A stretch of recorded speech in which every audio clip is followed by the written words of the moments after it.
Assalamualaikum warahmatullahi wabarakatuh.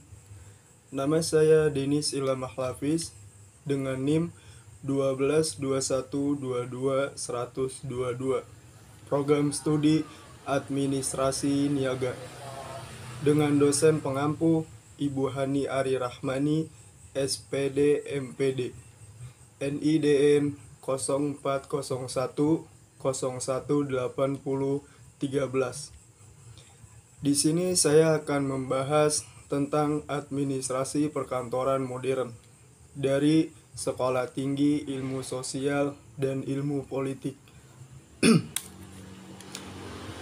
Pokok pembahasan kali ini sejarah administrasi dan memahami sudut pandang administrasi, hakikat administrasi perkantoran modern, prinsip-prinsip administrasi perkantoran, kriteria pokok administrasi dan penataan administrasi, fungsi-fungsi administrasi, penyimpanan arsip atau filing, kaitan komunikasi dengan administrasi dan pengertian komunikasi, pengoperasian komputer pada manajemen perkantoran.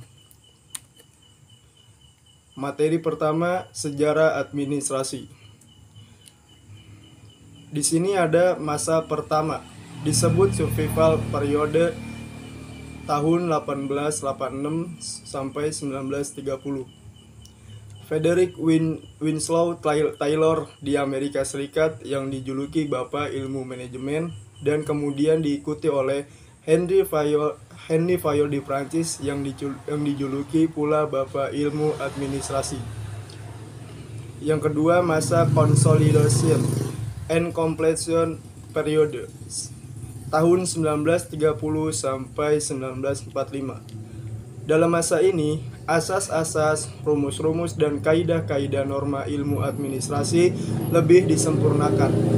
Dan dalam masa ini juga mutu atau quality dan jumlah kuantiti para sarjana administrasi turut dikembangkan serta gelar-gelar kesarjanaan dalam ilmu administrasi negara dan niaga banyak diberikan oleh lembaga-lembaga pendidikan tinggi.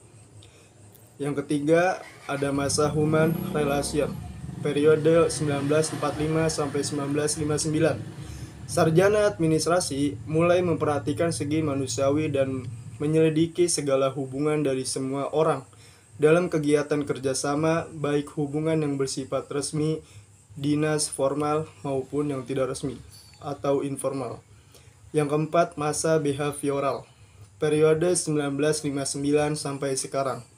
Sarjana administrasi mulai memperhatikan segi manusiawi dan menyelidiki segala hubungan dari semua orang dalam kegiatan kerjasama, baik hubungan yang bersifat resmi, dinas formal maupun yang tidak resmi, informal.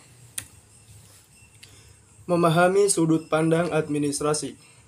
Yang pertama di sini menurut William Spriegel dan Ernest Davis Dallou, the principles of business organization and operation. Manajemen kantor adalah pengarahan menyeluruh terhadap kegiatan-kegiatan seperti transportasi, manufacturing, pergudangan, dan penjualan. Menurut yang kedua, yaitu George R. Terry Dallou, Duke of Death, Management and Control, adalah perencanaan, pengorganisasian, pengkoordinasian, dan pengawasan pekerjaan kantor dan pelaksanaannya untuk mencapai tujuan. Materi kedua yaitu hakikat perkantoran modern. Kantor di sini dibedakan menjadi dua, yaitu yang pertama ada kantor dalam arti proses, penyelenggaraan kegiatan pengumpulan data, pencatatan, pengolahan, penyimpanan, dan penyampaian atau pendistribusian data informasi. Dan yang kedua, kantor statis bisa berarti ruang kerja, kamar kerja, markas, biro, instansi, lembaga, jabatan, badan, perusahaan, serta tempat penyelenggaraan informasi kegiatan pengambilan data informasi. Ruang lingkup administrasi. Yang pertama, perencanaan perkantoran atau office planning. Yang kedua, pengorganisasian atau office organizing. Ketiga, pengarahan perkantoran atau office actuating. Yang keempat, ada pengawasan perkantoran atau office controlling. Ciri-ciri kantor modern: memiliki bangunan dan ruangan yang baik serta modern. Seluruh sistem administrasinya berbasis teknologi informasi. Pelaksanaan pekerjaan lebih efisien, aman dan akurat, dilengkapi dengan teknologi terkini seperti komputer dan internet. Unsur-unsur administrasi kantor: yang pertama, pengorganisasian; yang kedua, manajemen; yang ketiga, tata hubungan; yang keempat, kepegawaian; yang kelima, keuangan; yang keenam, perbekalan; yang ketujuh, tata usaha; yang kedelapan, perwakilan atau humas. Kantor dalam arti statis dan dinamis. Kantor dalam arti dinamis merupakan proses penyelenggaraan kegiatan pengumpulan, pencatatan, pengolahan, penyimpanan, dan penyampaian atau pendistribusian data atau informasi. Atau dapat dikatakan, kantor dalam arti dinamis merupakan kegiatan ketatausahaan atau kegiatan administrasi dalam arti sempit, sedangkan kantor dalam arti statis bisa diartikan ruang kerja, kamar kerja, markas biro, instansi, lembaga, jawatan, badan, perusahaan, serta tempat atau ruangan penyelenggaraan kegiatan pengumpulan, pencatatan, pengolahan, penyimpanan, penyampaian, atau pendistribusian data atau informasi. Fungsi kantor. Kantor berfungsi untuk menerima berbagai bentuk informasi seperti surat, panggilan telepon, pesanan, faktur, dan laporan tentang berbagai kegiatan bisnis. Merekam informasi. Kantor berfungsi untuk merekam informasi agar informasi dapat segera disiapkan apabila manajemen memintanya. Gedung kantor menurut Kubley 1996 menyatakan ada 3 faktor perlu dipertimbangkan menentukan lokasi kantor. Antara lain, faktor keuangan termasuk di sini adalah nilai secara ekonomis. Apakah disewa, dibeli, leasing dengan kelebihan serta kekurangan masing-masing pilihan. Prinsip-prinsip administrasi perkantoran.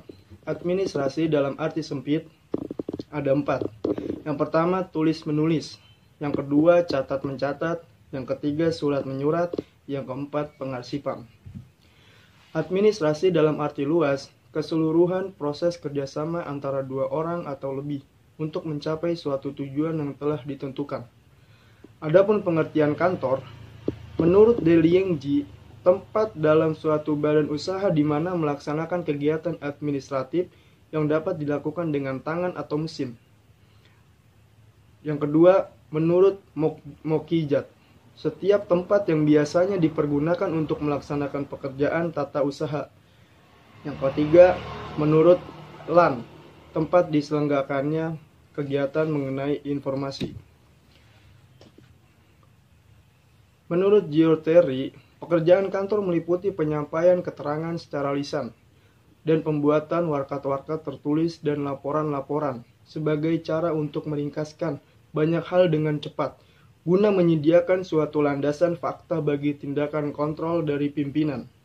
Sarana dan fasilitasnya: gedung, interior, lokasi kantor, mesin, dan peralatan. Pengertian kriteria pokok administrasi. Toha 1990 menjelaskan bahwa ilmu administrasi baik yang ada pada pemerintah maupun swasta, dasar utama yang menjadi tujuannya adalah mencapai efisiensi. Tujuan pokok dari ilmu administrasi adalah terlaksananya suatu pekerjaan dengan mempertimbangkan pengeluaran tenaga kerja dan perbekalan yang sedikit-sedikitnya. Penataan administrasi. Menurut Badudu Zain 1996 132, penataan dapat dirumuskan berbagai hal. Cara, hasil atau proses yang panjang, di mana dalam proses penataan ini perlu ada perencanaan dan pelaksanaan yang telah teratur demi mencapai sebuah tujuan. Unsur-unsur kriteria pokok administrasi. Rasionalitas. Kerjasama 2 orang atau lebih mengandung pengertian bahwa setiap orang sudah berpikir. Apabila ia bekerja sendirian atau bekerja sendiri-sendiri, maka kegiatan yang akan dicapai tidak mungkin atau sulit untuk terlaksana. Efektivitas. Efektivitas sebagai modif administrasi berkaitan dengan hal yang dicapai dalam usaha mencapai tujuan. Apabila sasaran atau tujuan sudah tercapai sesuai dengan waktu dan rencana yang telah ditentukan, maka kegiatan ini sudah dikatakan efektif. Efisiensi. Efisiensi yang dimaksud dengan ini adalah perbandingan yang terbaik antara hasil dan biaya, di mana hasil harus lebih besar daripada biaya. Fungsi-fungsi administrasi penyimpanan, arsip, atau filing. Jenis-jenis arsip. Arsip menurut subjek atau isinya, contoh, arsip kepegawaian, arsip keuangan, arsip pemasaran, dan arsip pendidikan.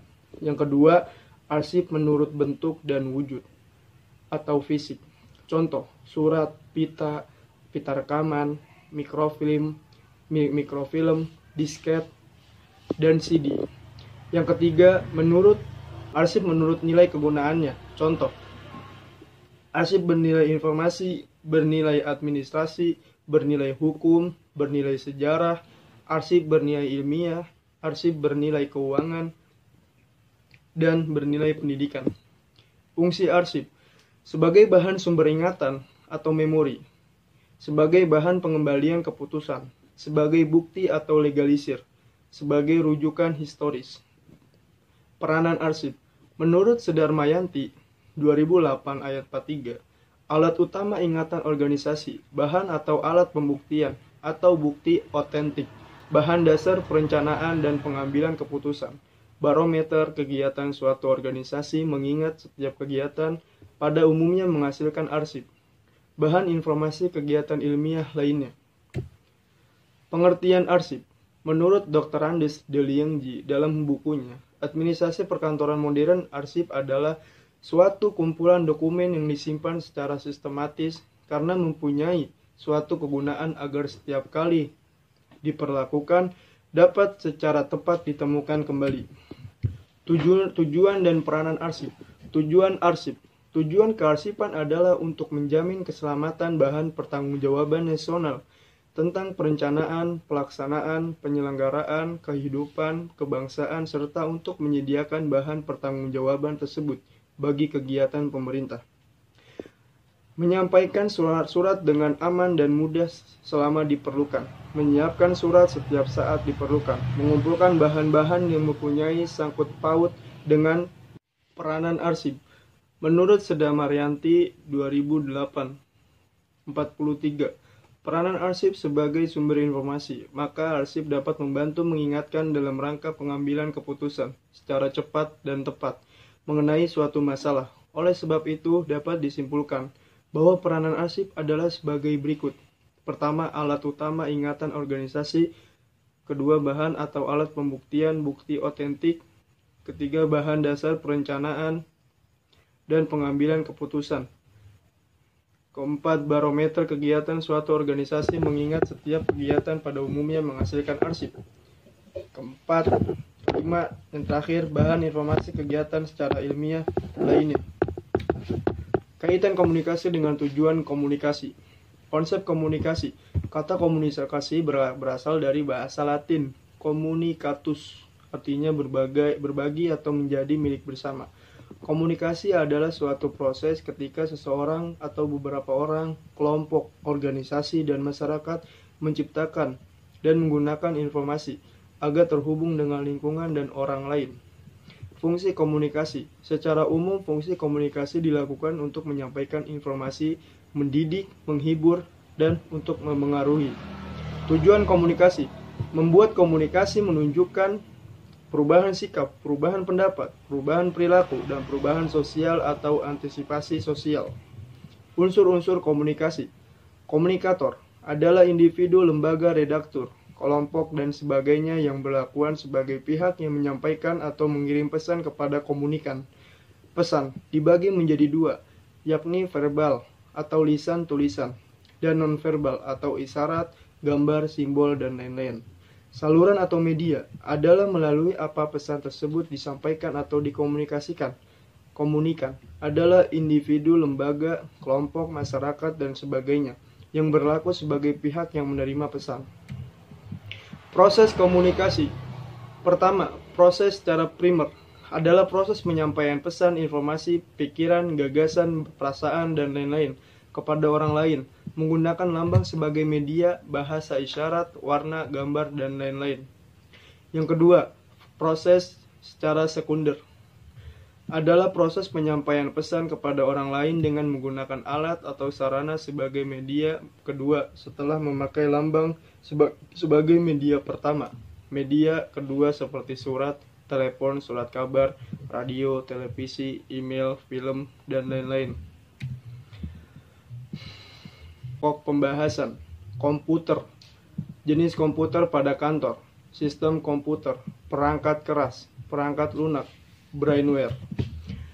Komputer adalah alat yang sangat dibutuhkan untuk menyimpan dan memproses data atau dokumen di kantor. Maka dari itu, perangkat ini wajib ada di dalam sebuah kantor. Jenis-jenis komputer kantor. Ada PC, ada desktop, ada laptop, ada netbook. Sistem komputer. Sistem komputer adalah kumpulan perangkat-perangkat komputer yang saling berhubungan dengan berinteraksi satu sama lain untuk melakukan proses pengolahan data, sehingga dapat menghasilkan informasi yang diharapkan oleh penggunanya. Perangkat keras, hardware. Hardware merupakan perangkat keras yang memiliki bentuk fisik. Hardware dapat dioperasikan secara langsung dan berfungsi sebagai penghubung antara pengguna dengan sistem komputer. Sejatinya, hardware masih terbagi menjadi 4 bagian, yakni input device, output device, processing device, dan storage device. Keempat komponen ini memiliki peran dan fungsinya masing-masing. Perangkat lunak, software. Software atau perangkat lunak adalah sebuah komponen yang tidak memiliki wujud, alias tak kasat mata. Perangkat jenis ini terdiri dari program yang bertugas untuk mengolah data yang sudah dimasukkan ke dalam hardware. Software kembali dibagi menjadi 3 bagian yang berbeda, yakni software aplikasi, software sistem, dan software tambahan. Brainware. Istilah brainware mungkin sangat jarang disebutkan dalam komponen sistem komputer perangkat komputer. Namun kehadiran komponen ini tak bisa lepas dari kesatuan sistem komputer. Berbeda dari hardware dan software, brainware merupakan sebuah faktor yang berasal dari perangkat komputer. Dalam hal ini, istilah brainware merujuk pada pengguna komputer. Kesimpulan, pada era globalisasi saat ini, teknologi komputer berkembang sangat pesat dan juga menjadi salah satu bagian yang cukup erat dan vital dalam aktivitas kehidupan manusia sehari-hari. Perkembangan yang pesat dalam dunia teknologi komputer memberi tanda positif pada kemajuan pola pikir yang inovatif manusia terhadap teknologi. Sebagai konsekuensinya, manusia yang mampu membaca dan menguasai teknologi yang akan menjadi manusia unggul pada perkembangannya. Komputer terbagi menjadi 2, perangkat yang mendukung tren perkembangannya yaitu software atau perangkat lunak, dan hardware atau perangkat keras. Tak hanya itu, brainware juga menjadi pendukung terpenting sebab sejatinya, penggunalah yang memiliki kewenangan untuk menjalankan dan mengoperasikan komputer tanpa pengguna. Komputer tidak dapat beroperasi secara maksimal. Contoh dari brainware sendiri antara lain programmer, sistem, analisis, operator, dan administrator. Sekian dari saya. Assalamualaikum warahmatullahi wabarakatuh.